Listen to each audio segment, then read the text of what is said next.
Main sewer camera inspection at 11661 Larimoore Road, 63138.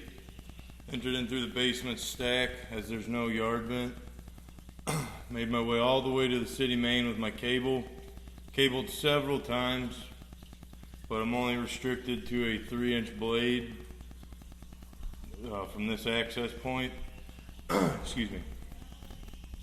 So it'll need to be excavated and repaired at this spot, which I do have marked in the backyard, approximately 25 feet from the building, between two trees just to the side of the garage in the backyard.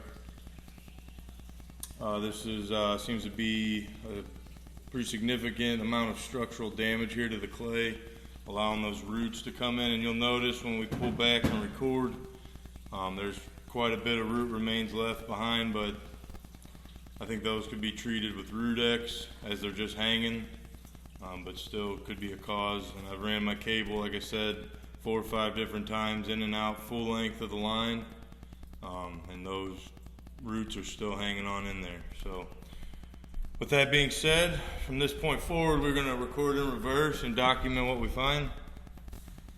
So as you can see right here, there's like a detergent cap that washed down the floor drain into this cluster of roots right here. And as you'll see, there's some more root remains right there.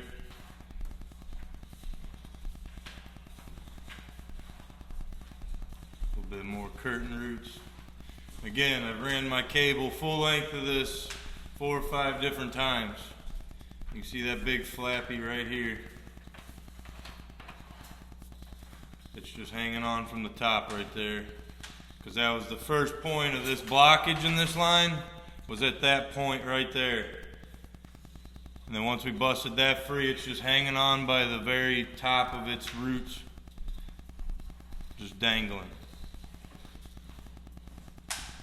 Now we're in the 4-inch cast, making a turn back towards the main stack here. Now we're in the stack. So just to recap what we discovered here, I have a break marked out in the backyard at the city sewer main. It's right where it dumps into it, in between the 2 trees in the backyard, just next to the garage. And then there's a little root mass I think can be treated with Root-X or a Hydro Flush once this line gets repaired down by the city. Everything else checked out to be fine. So with that being said, that will conclude this camera inspection. And again, we are Sure Fix Plumbing. Thank you.